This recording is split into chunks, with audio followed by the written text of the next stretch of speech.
Mr. President, watching from the sidelines, and since we're not directly involved, and because Democrats decided to go it alone, our Democratic colleagues appear to be playing a game of whack-a-mole to keep their reckless tax and spending spree from falling apart.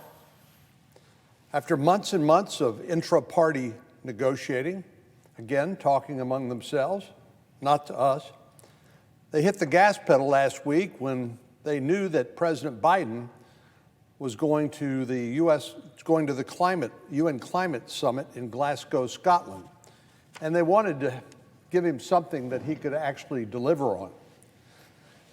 So last Friday, they finally settled on a framework, but the cracks quickly began to show.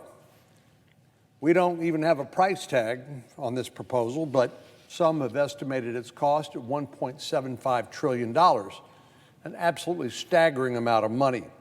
The truth is, no one knows, because the bill hasn't even been finalized yet, much less scored by congressional scorekeepers. Unsurprisingly, yesterday, one of our colleagues, a senator from West Virginia, expressed some of his skepticism about the proposal, and I imagine more are in the wings wringing their hands in private.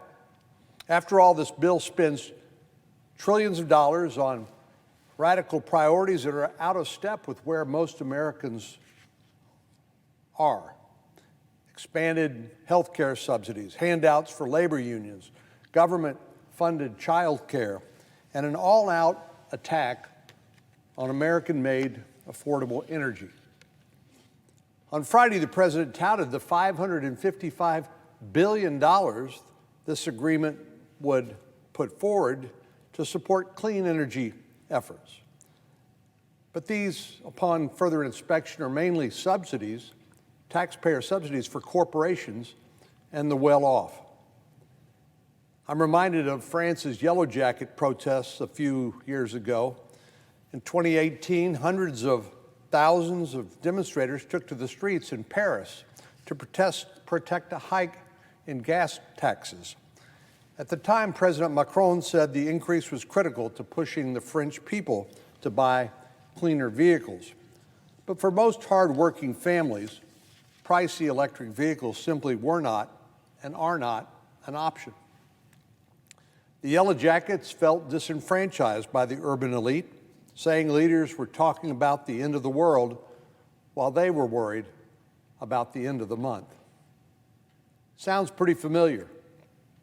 Here in the United States, families are being pounded by inflation. Prices are going up on everything from groceries to home appliances. Gas prices alone have gone up 60% from just 1 year ago. And families are doing their best to prepare for an expensive winter.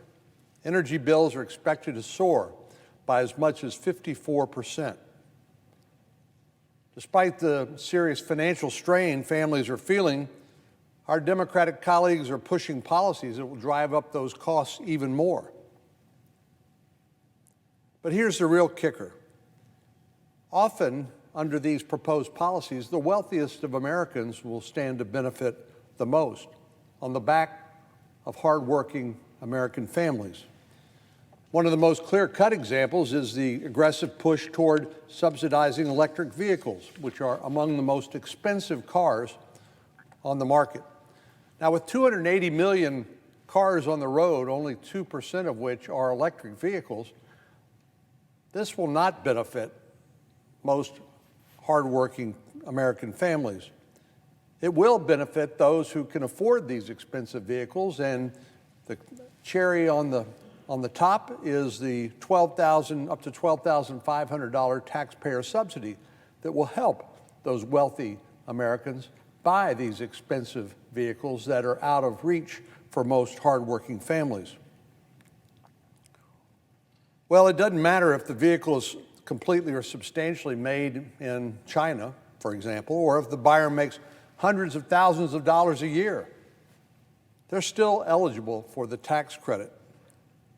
But the most generous benefit is reserved for vehicles built in, you guessed it, union shops. We know the labor unions are among some of the biggest supporters of our friends on the other side of the aisle, and they're set to receive their reward. Buyers could receive up to a $12,500 tax credit for purchasing an electric vehicle from a union shop. I have nothing against union shops. I support people who choose to be part of a labor union, but this idea that taxpayers should have to underwrite a benefit that goes exclusively to one part of the electric car business, to me, is offensive, and it's just unjustified. I haven't seen any evidence either that union-made electric vehicles are somehow more green than their non-union-made competitors. But those companies are certain to gain financial benefits because of these generous taxpayer-funded handouts. Wealthy Americans and big labor win. Hardworking American families, not so much.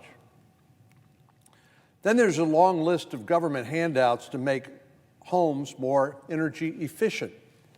Similar to those electric vehicles, the high cost of retrofitting a home makes it infeasible for most families, certainly the middle-class families. Outfitting a home with solar panels will cost you well over $10,000, and of course, the bigger the house, the more the cost. And the Biden administration is once again happy to let taxpayers subsidize these expenditures. The Democrat proposals include billions of dollars in rebates and grants to help cover the cost of retrofitting homes, even for the well-to-do, which will be the ones that will primarily be able to afford, even with these subsidies, this sort of retrofit. At the end of the day, the family with the means to spend thousands of dollars on these products will spend less on their monthly electricity bill, which I assume is the point. But everybody else will pay more in taxes without the benefit of a lower electricity bill. And if our colleagues on the other side of the aisle get their way, monthly electricity prices are likely to increase on everyone else.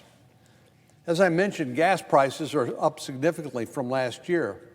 If you filled up your pickup truck a year ago, today you'll find out that you'll spend about $33 more each tank of gas that you pump.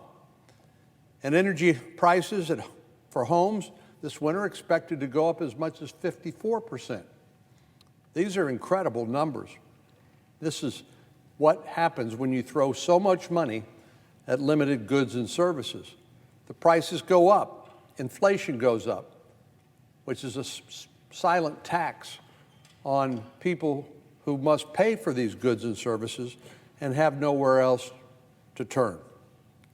With this as a backdrop, our Democratic colleagues have proposed to raise taxes on energy companies and drive those prices even higher. Now, only in a fantasy world can you impose greater costs through tax increases on a business and not have them transferred directly to the consumers that buy their goods and services.